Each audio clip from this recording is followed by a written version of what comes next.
When the San Antonio Spurs signed LaMarcus Aldridge to an $84 million contract before the 2015-16 season, it was considered a coup for a small market team that had turned itself into the paragon of NBA franchises through an unbreakable system, a keen eye for talent, and unparalleled discipline. The prospect of the Spurs suddenly becoming a free agent magnet must have been daunting for the rest of the NBA, even the Warriors, who had just won the NBA title and were on the verge of a budding dynasty. But it was clear almost from the start that there was something just not right about the fit between Aldridge and the Spurs. He was meant to spend a year being groomed by future Hall of Famer Tim Duncan and then take over as the leader of the franchise once Duncan retired. Instead, it was Kawhi Leonard who emerged as the superstar while Aldridge floundered, by his standards, among rumors of unhappiness and potential trades. In Aldridge's last 2 seasons in Portland, he averaged 23.3 points and 10.7 rebounds per game.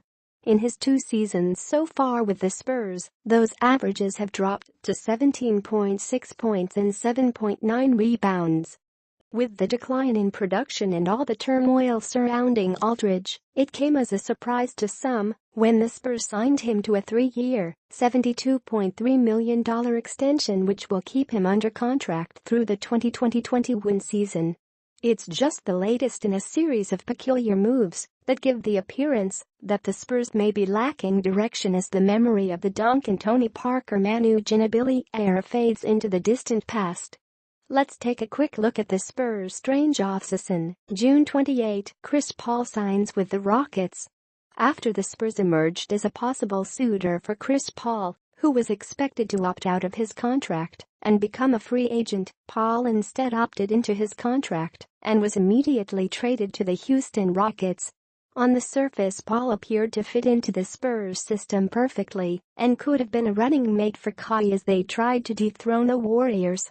This wasn't the Spurs' fault. Paul decided he wanted to join James Harden instead of testing the free agent waters, but it was still a huge blow to San Antonio's hopes of acquiring legitimate superstar talent. July 13, by Jonathan Simmons.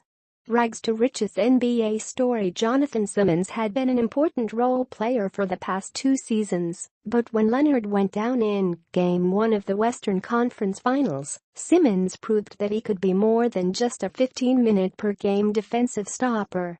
In his last 7 playoff games, Simmons averaged 15.4 points, 2.9 assists and 2.4 rebounds in 28 minutes per game. The Spurs appeared to enter this summer with every intention of keeping him, as they extended him a qualifying offer of $1.6 million, but worked with him in an effort to come to an agreement on a new contract. The Spurs reportedly failed to offer Simmons the early bird exception, which is available to players with 2 years in the league who have not changed teams. But the sides couldn't come to terms. And after a failed attempt at a sign-and-trade involving the Suns' Tyson Chandler, the Spurs renounced Simmons, making him an unrestricted free agent. Simmons signed with the Orlando Magic on a 3-year, $20 million deal, and now the Spurs are left without one of their best defenders with potential for two-way prowess. A 28-year-old Simmons isn't exactly an untouchable young talent, but you'd think that the Spurs would be willing to fork over a little more cash to keep him around and take some defensive pressure off of Leonard, particularly when you consider what they gave to 37-year-old center Pau Gasol. July 24, Spurs signed Pau Gasol for more money. Veteran center Pau Gasol opted out of the $15.5 million final year of his deal with the Spurs, in theory so that it could restructure to take less annual money to help the Spurs sign free agent talent. Well, that didn't happen, so the Spurs ended up and gave Gasol a robust 3-year, $48 million contract. Even with the 3rd year partially guaranteed, San Antonio still owes Gasol $16 million in both his age 38 and age 39 seasons. Not exactly the kind of contract that makes you confident in the future of the franchise. Now, who knows what happened with the Simmons negotiations? Perhaps he told San Antonio that he wanted to leave so that he could compete for a starting job in Orlando. But you'd have to think that, if the Spurs took away some of the money they gave Gasol and used it toward keeping Simmons with the organization that finally gave him a chance, they could have made it happen. Instead, they locked up Gasol, who was effective in limited minutes during the regular season, 12.4 points, 7.8 rebounds, 1.1 blocks in 25.4 minutes, but he became unplayable in certain situations in the playoffs against fast-paced Houston and Golden State squads. Newsflash: Houston and Golden State aren't going anywhere. So signing an aging, plotting center like Gasol to a contract of that size, no matter how skilled he may be, is certainly a head-scratcher. October 16, Spurs extend LaMarcus Aldridge. Given Aldridge's offensive struggles and a skill set that doesn't exactly fit the modern NBA, it's easy to see why some would be skeptical about signing him long-term. But you have to also look at it this way: what other options do the Spurs have? The Spurs have undoubtedly been shopping Aldridge for a while now, and they haven't found a deal they like. They struck out with Paul and were never even mentioned as a potential destination for Paul George or Jimmy Butler.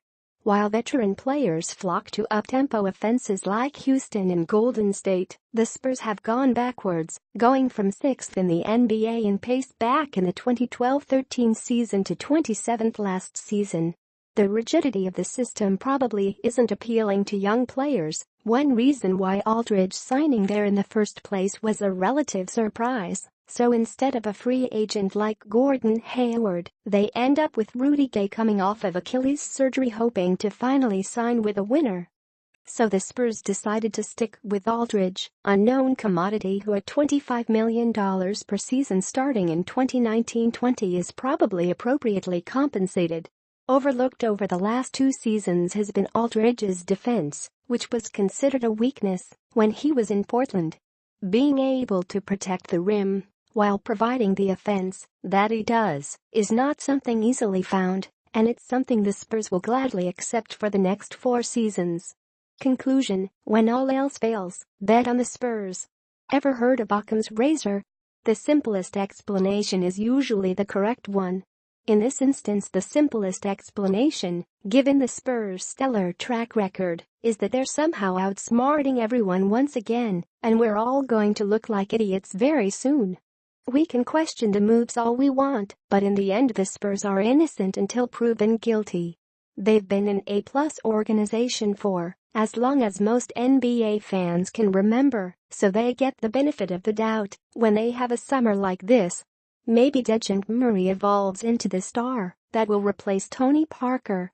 Maybe Brandon Paul gives them exactly what they got from Simmons.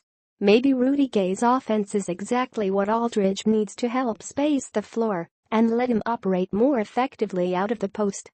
That being said, the Spurs ride can't last forever, can it? And Pop won't coach forever, will he? So when a summer like this happens, it's only natural to think you see the curtain slowly starting to draw on the Spurs' era of dominance. All we know for a fact, however, is that the Spurs, year in and year out, have continued to make it work, no matter what pieces they have.